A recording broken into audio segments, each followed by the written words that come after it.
του SBC έχουμε τη τιμή να βρίσκεται κοντά μας η κυρία Μαρία Γκορίτσα Παπασπύρου, δικηγόρος και υποψήφια Β' Αθηνών με την δράση. Καλώς ήρθατε, κυρία Γκορίτσα. Καλώς σας βρίσκω. Ευχαριστούμε για την πρόσκληση, κυρία Ζέπο. Λοιπόν, μία νέα φωνή ακούγεται σε αυτές τις εκλογές.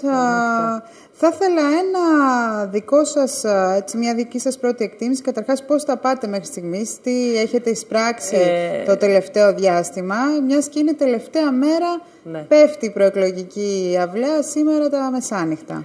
Πολύ σωστό. Θέλω να πω ότι καταρχήν εκτιμάμε δεόντως την παρουσία μας και εδώ μαζί σας και την πρόσκλησή σας, για το λόγο ότι ίσως αντιληφθήκατε ότι ήμασταν εκτός του παιχνιδιού της τηλεπικοινωνίας, γιατί μέχρι πολύ πρόσφατα τα εξοκοινοβουλευτικά κόμματα ήμασταν έξω από τη δυνατότητα να παρουσιαστούμε στα μέσα. Κερδίθηκε όμως μια απόφασή μας πάνω σε αυτό, στο Συμβούλιο της Επικρατείας, και έτσι νομίζω ότι έχει βοηθηθεί, επειδή υπάρχει ένα πολύ δυναμικό ρεύμα που αφορά τη δράση και το Στέφανο Μάνο και τη δράση και Φιλελεύθερη Συμμαχία, νομίζουμε ότι έχει εδραιωθεί τώρα στη συνείδηση του κόσμου η ανάγκη για καινούριες επιλογές, αλλά και δοκιμασμένες παράλληλα, που αυτό είναι το συγκριτικό πλεονέκτημα της δράσης έναντι των άλλων νέων κομμάτων. Είμαστε πολύ ικανοποιημένοι. Θεωρούμε ότι έχουμε περάσει το 3% που είναι το απαιτούμενο ποσοστό και πατάμε έτσι με αυτοπεποίθηση στο να μπαίνουμε στη Βουλή. Μία εικόνα από κάποιες τελευταίες δημοσκοπήσεις, οι οποίες βέβαια δεν ανακοινώνονται, αλλά σίγουρα γίνονται εσωτερικά. Τι ακούγεται? Ακριβώς αυτό συζητάμε. Δεν θέλω να δεσμευτώ με νούμερα, γιατί ίσως δεν είναι και σωστό, αλλά πραγματικά είμαστε πολύ αισιόδοξοι, γιατί συνειδητοποιούμε ότι είμαστε μέσα σε αυτό το στόχο. Φωνή σαν της δράσης, ένα κόμμα σαν τη δράση, είναι πλέον επιτακτικό να μπει στη Βουλή, και νομίζω ότι ο κόσμος πλέον έχει καταλάβει. Τα μηνύματα έχουν περάσει. Μάλιστα. Τώρα πάμε στη Δευτέρα. Ναι. Έχουν πάει ψηφοφόροι, έχουν δώσει την ψήφο τους. Εκλέγεστε, μπαίνετε στη Βουλή. Ποια θα είναι η πρώτη προτεραιότητά σας για να βοηθήσετε την κατάσταση στην οποία βρισκόμαστε? Σίγουρα έχουμε ακούσει και τις τοποθετήσεις του κινήματός σας. Ναι. Το θέμα είναι το δικό σας business plan.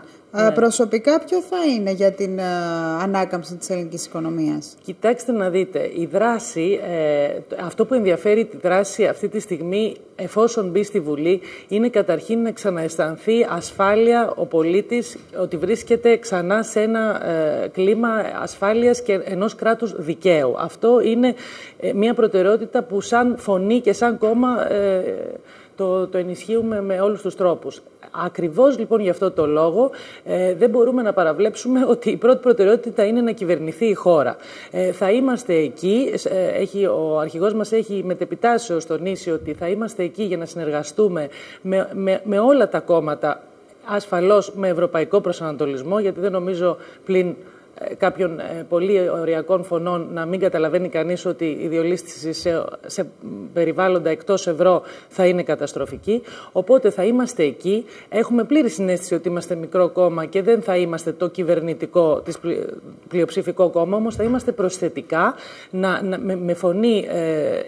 με φωνή από ανθρώπους εκτός πολιτικής, πέραν της φωνής του Στέφανου Μάνου, που επαναλαμβάνει εδώ και πάρα πολλά χρόνια τις θέσεις του, τις ασυμβίβαστες και πρωτοποριακές, για τις οποίες τελικά βλέπουμε τώρα ότι έχει δικαιωθεί. Όλοι οι άλλοι είμαστε επαγγελματίες της παραγωγής και της καθημερινής ζωής. Δεν είμαστε πολιτικοί και θέλουμε να αρθρωθεί ένας τέτοιος λόγος στη Βουλή.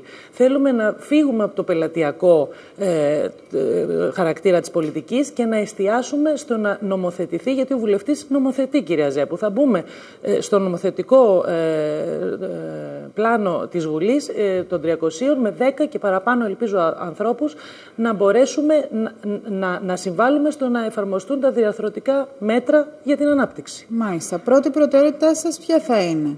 Πρώτη προτεραιότητα για μας είναι η συρρίκνωση του κράτους. Η δράση, και ειδικά ο Στέφανος Μάνος το τονίζει, ότι ο μόνος τρόπος για πρωτογενές πλεόνασμα είναι η συρρίκνωση του κράτους. Δεν είναι δυνατόν, θα σας το δώσω με ένα σχηματικό παράδειγμα, να συνεχίζουμε να φορολογούμε σκληρά έναν βοσκό στην Ήπειρο για να είναι στη θέση του ένα καλοπληρωμένο στέλεχος σε ΔΕΚΟ, η οποία δεν έχει κανένα λόγο ύπαρξης.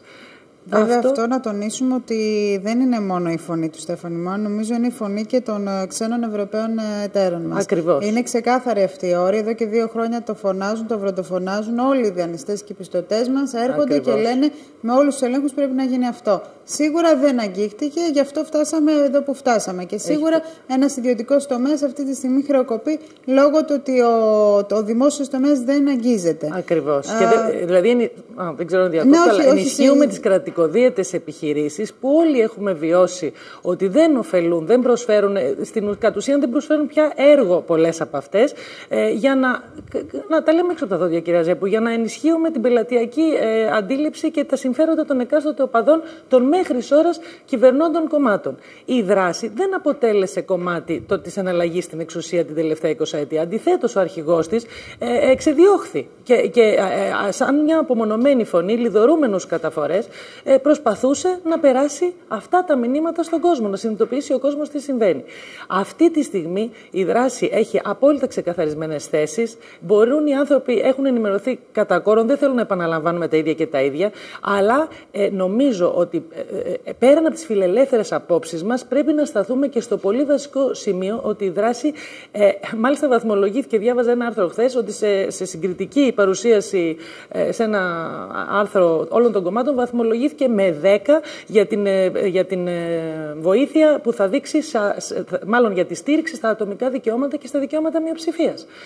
Έχετε ακούσει άλλον που να λέει ότι την αλήθεια ότι οι ασφαλιστικές εισφορές δεν ωφελούν, πρέπει να καταργηθούν εξ ολοκλήρου και ότι αυτό θα αποφέρει όφελος, δωρεάν υγειονομική υπερίθαλψη για όλους και τη βασική εθνική σύνταξη, που νομίζω ότι είναι ένα απόλυτα δεν είναι, αλλά ένα συγκριτικά με τα 200 και τα 300 ευρώ, πρέπει να πλαφωνάρουμε στα 700 ευρώ για ένα σωστό και αξιοπρεπή τρόπο ζωής των ανθρώπων από 67 χρονών και πάνω. Δηλαδή υπάρχει πρόγραμμα, υπάρχουν θέσεις και το βασικότερο, η δράση αποτελείται από ανθρώπους της κοινής λογικής. Και ανθρώπους όχι φθαρμένους.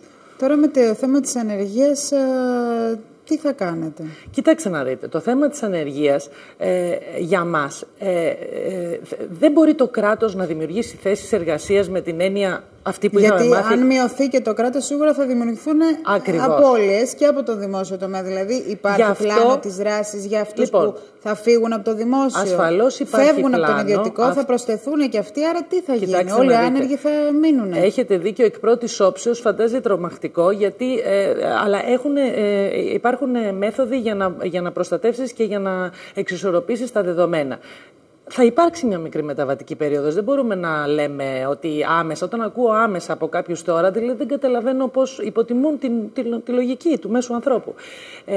Εφόσον για κάποιους που θα απολυθούν, το έχουμε πει, για κάποιους που θα χρειαστεί να απολυθούν από μη λειτουργικές επιχειρήσεις, ΔΕΚΟ και άλλες, θα χρειαστεί, θα φροντίσουμε ώστε να προτείνει ο κύριος Μάνος, προτείνει η δράση, Φιλελεύθερη Συμμαχία, να δοθεί το 70% του μισθού τους για 3 χρόνια.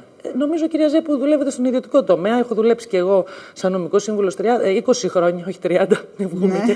Λοιπόν, έχετε διαπιστώσει ότι αν βρεθείς έξω από το χώρο αυτόν, δεν υπάρχει κάποιος να σε περιθάλψει για 3 χρόνια με το 70% του μισθού τους. Επειδή όμως εμείς στηρίζουμε τον κοινωνικό ιστό, δεν θέλουμε να συνθλίψουμε αυτούς τους ανθρώπους. Την ίδια στιγμή, με την κατάργηση των ασφαλιστικών εισφορών, θα μειωθεί το μισθολογικό κόστος και για τον εργοδότη. Αυτός που πληρώνει τώρα, αυτός που τώρα ο μισθός του μεικτός είναι 100 και για τον εργοδότη στοιχίζει 130-140 και ο εργαζόμενος παίρνει 85, θα παίρνει 100 και ο εργοδότης θα πληρώνει 100. Αυτό άμεσα θα σπρώξει την ανάπτυξη προς τα πάνω, θα δημιουργήσει νέες θέσεις εργασίας. Δεν γίνεται με θαύματα, κυρία Ζέπου. Πρέπει να έχουμε υπομονή. Να βάλουμε μια ταινία, γιατί έχουμε και το διαφημιστικό διάλειμμα, καταλαβαίνετε. Περνάμε εμείς ένα info break, να δούμε